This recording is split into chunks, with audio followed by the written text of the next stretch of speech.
My sister didn't even raise her voice when she said it. "You're not coming to Hawaii for Christmas." Just a flat statement, delivered across our parents' dining room table like she was passing the salt. My mother wouldn't look at me. My father hid behind his phone, a digital shield against the discomfort. And Matthew, my brother-in-law, almost smiled, a flicker of satisfaction he'd spent years waiting to show. But I didn't fold. Something inside me pulled tight, cold, steady. The kind of feeling that doesn't explode. It plans. They thought they'd cornered me.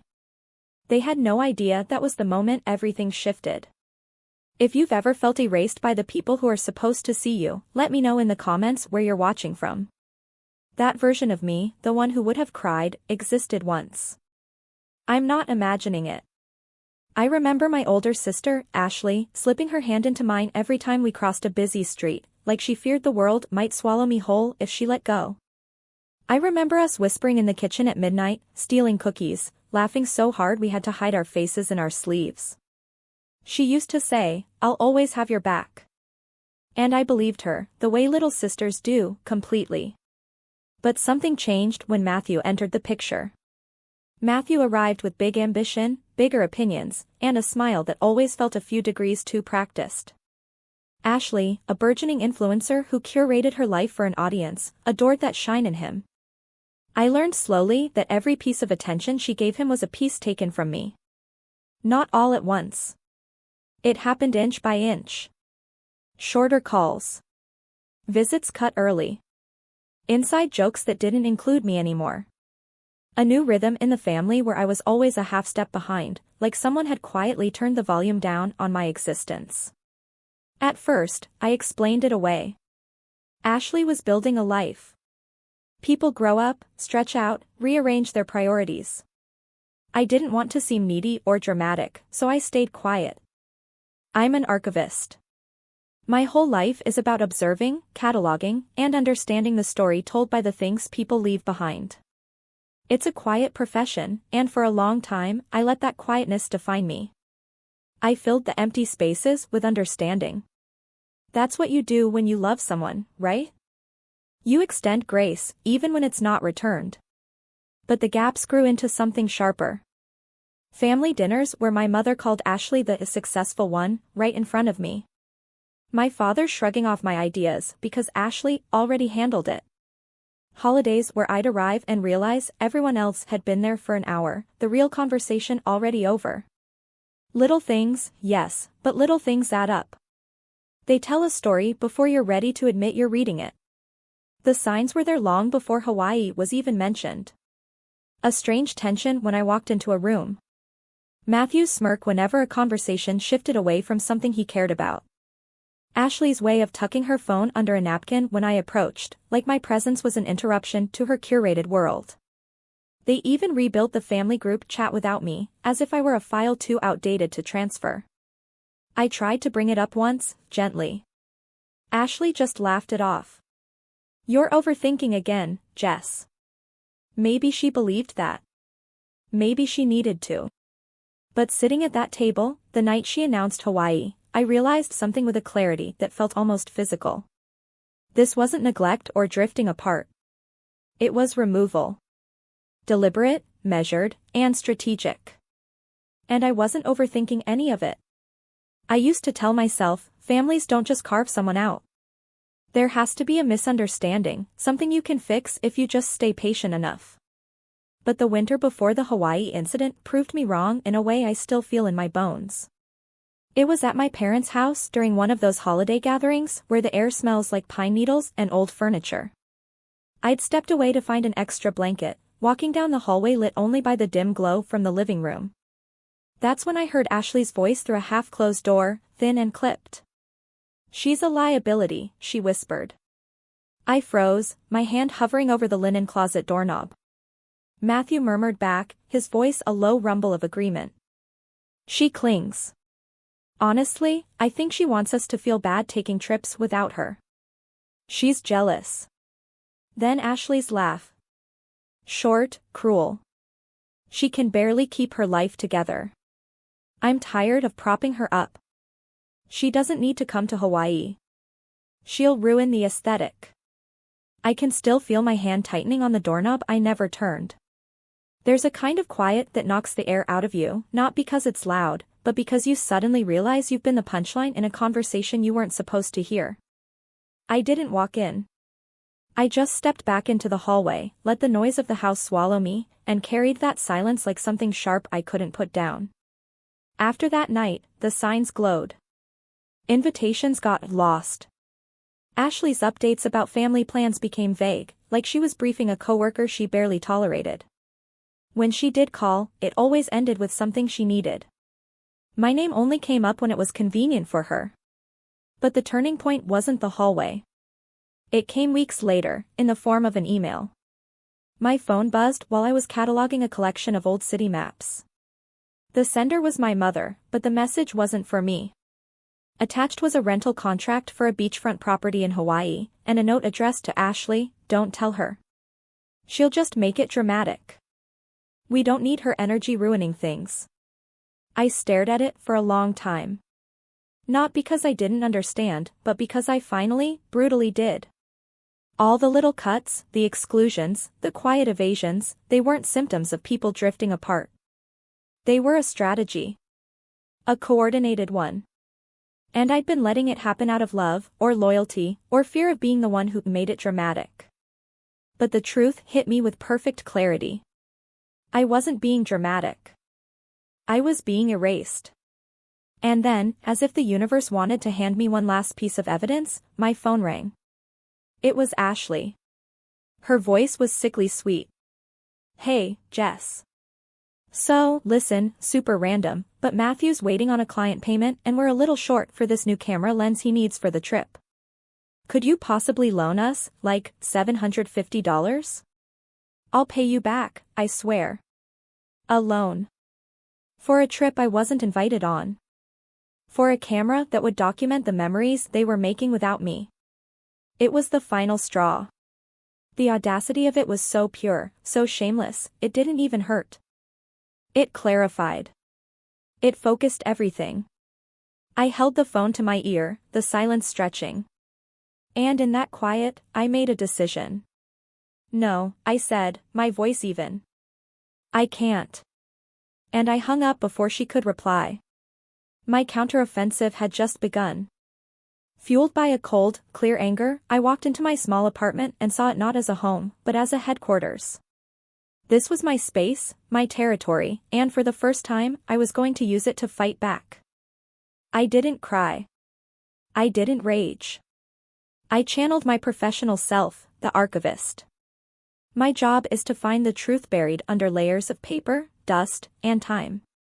I find the patterns, connect the dots, and build a narrative from evidence. That night, my family became my project. I pulled out my laptop, pushed aside the mail, and turned my dining table into a war room. The first call I made was to my friend Sarah. She's a no-nonsense real estate lawyer who sees the world in contracts and consequences. "Hey," I said, keeping my voice steady. "I need some advice on public records. Specifically, property deeds and tax liens for a family cabin in Travis County." Sarah didn't ask why. She just said, "Okay. You'll want the county clerk's official records portal. Search by address first, then by the names of the owners on the original deed. Look for any uniform commercial code filings, mechanics liens, or tax notices. It's all public. They can't hide it. Call me if you hit a wall." I hung up and felt a surge of purpose.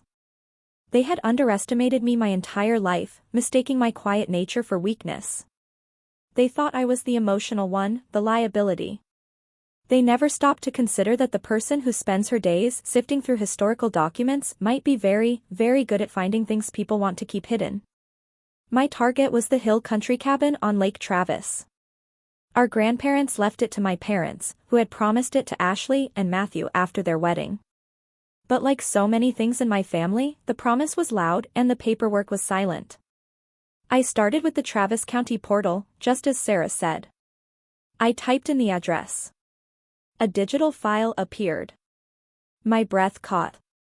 There it was, under current owners, my father's name, my mother's name, and my name. Jessica. They never took me off the deed. Legally, I was still a 1/3 co-owner. A wave of something cold and powerful washed over me. They had been treating my property like their own private resort, all while systematically pushing me out of the family that was supposed to share it. For an hour, I clicked through file after file, my training kicking in. I wasn't just looking, I was cross-referencing, downloading, organizing everything into a secure folder on my desktop. I found the property tax records next. My stomach tightened. They were behind. Not by a little, but by a lot. 2 years of unpaid county taxes, totaling over $9,500. Then I found the Homeowners Association notices. A string of angry, escalating warnings about overdue fees and violations for unapproved rentals. My quiet apartment was silent, but my mind was screaming. This wasn't just disrespect. This wasn't just exclusion. This was gross negligence tied to an asset I legally co-owned. They had put my inheritance, my legacy from my grandparents, at risk, all while planning a tropical vacation. I leaned back in my chair, the screen glowing in the dark. They had handed me the perfect paper shield. And I was about to turn it into a weapon. The deeper I dug, the darker the story became. The overdue taxes were just the beginning, the first layer of dirt on something rotten. Using the Homeowners Association violation notices as a starting point, I searched for unauthorized rental listings online. It took me less than 15 minutes to find them. Dozens of glowing reviews for Matthew's Lakeside Getaway on 3 different short-term rental sites. I started a spreadsheet, methodically documenting every booking I could find over the past 2 years, cross-referencing dates with the photos Ashley posted on her social media of the empty cabin. The math was sickeningly simple. Based on the listed rates and booked nights, Matthew had pocketed over $20,000 in illegal rental income. Income from a property he didn't fully own, without my consent, and without paying the required taxes or fees. It was fraud. Plain and simple. For a moment, I felt the wind get knocked out of me. This was my brother-in-law, the man my sister loved, a man who lectured me about financial responsibility, secretly running a cash business off my back. But the real bombshell was still waiting for me in the county clerk's records. Sarah had told me to look for Uniform Commercial Code filings, which can indicate loans against a property.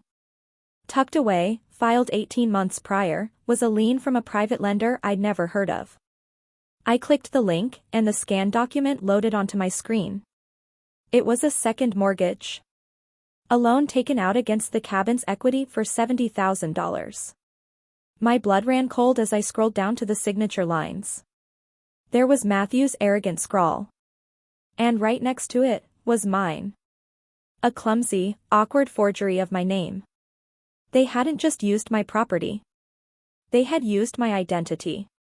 They had leveraged my name to get a huge sum of cash, putting a massive lien against an asset that was 1/3 mine. This was no longer a family dispute. This was a felony. My hands were shaking, but my mind was sharp. I needed to know who knew. Was Ashley involved? Or was this all Matthew? I remembered the forwarded email from my mother, the one about Hawaii.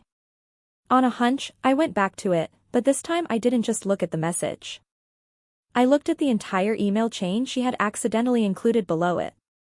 I scrolled down, past the vacation planning, past the flight confirmations, and then I saw it.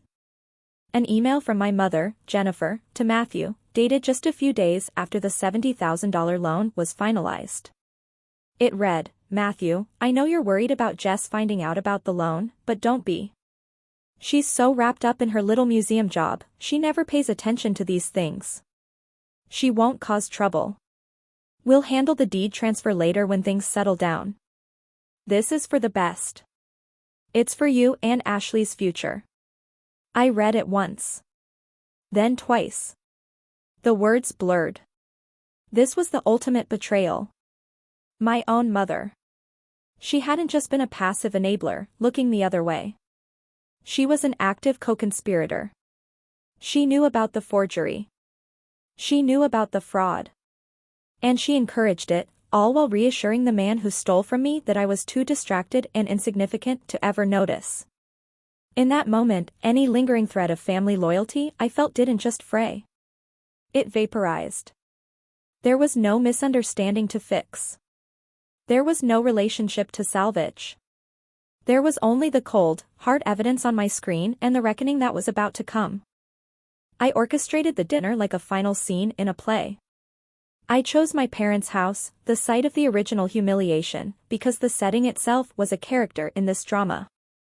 I arrived calm, my bag containing a single, meticulously organized dossier. Inside were dividers, highlighted documents, and a script of my own. I let them perform their roles one last time. Ashley swept in, radiating the false warmth of an influencer greeting her fans. Matthew followed, clapping my father on the shoulder with the unearned confidence of a man who believed he'd already won.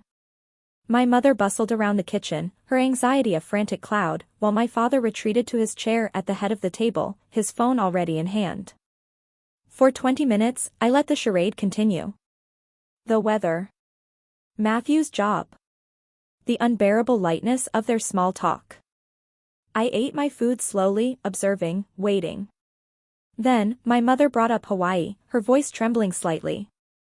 The flights are all set for next week. The place looks beautiful, right on the water. Ashley chimed in, not looking at me. We got really lucky with the booking. I watched Matthew lean back, a smug look settling on his face. He was waiting for me to break, to cry, to make it dramatic. Then, right on cue, Ashley delivered the line they had all rehearsed. It's a shame you can't make it, Jess.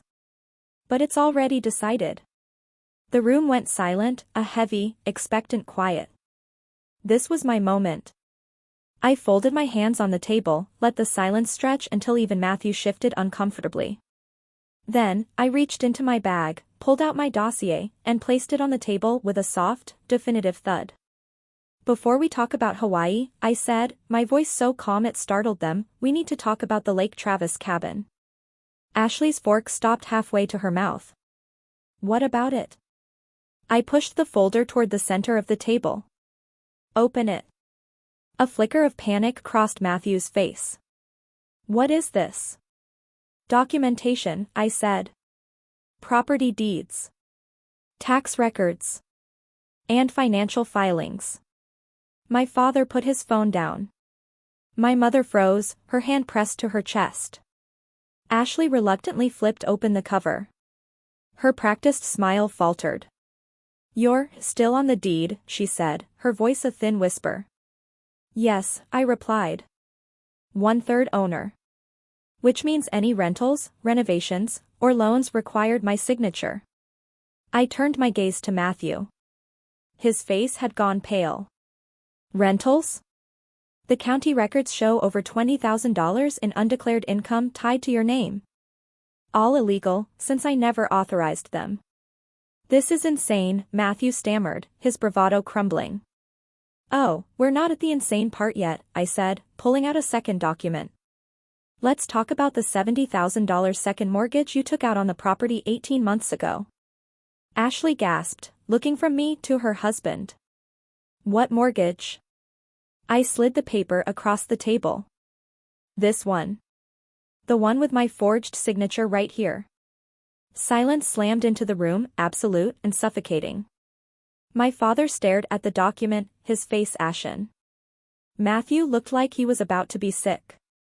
You wouldn't, Ashley whispered, her eyes wide with a terror that was deeply satisfying to watch. My mother finally spoke, her voice a desperate plea. Jessica, sweetheart, this is a misunderstanding.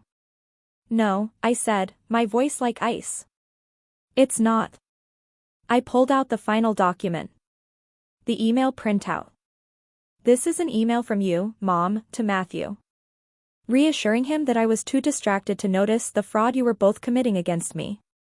I read her words aloud, each one a hammer blow against the foundation of their lies. We'll handle the deed transfer later. This is for you and Ashley's future. The power in the room didn't just shift. It shattered and reformed around me. They were all staring, not at a victim, but at the archivist who had catalogued their ruin. So here's what's going to happen, I said, my voice leaving no room for negotiation. The Hawaii trip is cancelled. The $70,000 will be paid back, in full, starting immediately. And you, I looked directly at Matthew, will have your things out of my cabin by the end of the week. Or this dossier goes to the district attorney.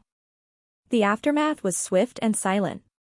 There was no screaming match, no dramatic exit. My final words had sucked all the air out of the room, leaving only the weight of consequences. Ashley and Matthew moved out of the cabin in 2 days. Their fraudulent lifestyle, built on my inheritance and their arrogance, collapsed like a house of cards. The Hawaii trip was cancelled, its digital footprint erased from Ashley's social media as if it had never existed. The silence from my family was profound. My mother left 2 panicked voicemails, her words a jumble of excuses and self-pity. My father sent a single text, I never realized. I didn't respond. Not out of spite, but because there was nothing left to say. Their apologies, if they ever came, wouldn't be for what they did, but for the fact that they got caught. Sometimes, the only winning move is not to play. The following weekend, I drove out to the lake. Winter sunlight spilled across the water, pale and steady. I unlocked the door to the cabin, my cabin, and stepped inside. The air was still, cleared of Ashley's scented candles and Matthew's ego. For the first time in years, the place felt mine. Not shared, not borrowed, not tolerated. Mine. I stood on the empty porch, overlooking the quiet water, and let the silence settle around me. It wasn't the heavy, suffocating quiet of their dinner table, but a clean, expansive one. A quiet that made room instead of taking it away. There was a profound loneliness in that moment, a bittersweet peace. I had one. I had reclaimed my name, my property, and my self-respect. But in doing so, I had lost the family I thought I had. The truth is, I hadn't really lost them at the dinner table. I had lost them slowly, over years of tiny cuts and quiet exclusions. The final confrontation wasn't an ending, it was an acknowledgement of an ending that had happened long ago. People think justice comes with a thunderclap, with noise and victory speeches. But sometimes it arrives quietly. It sounds like keys in your own hand, turning freely in a lock no one else controls. It feels like your life stopping its slow, painful process of shrinking around people who treat you like an afterthought. Standing there on that porch, I realized something simple and hard. Family isn't defined by blood or by history, but by who refuses to erase you. Who makes space for you? Who tells you the truth? I'm not angry anymore. I'm not waiting for apologies that will never be sincere. I'm building something new in the quiet. Something stronger. Something mine. If you've ever had to draw a line in the sand with the people you love, you are not alone. It's one of the hardest things you'll ever do, but it's also the moment you start choosing yourself. Tell me where you're watching from, share your story, and hit that subscribe button, because your voice deserves to be heard.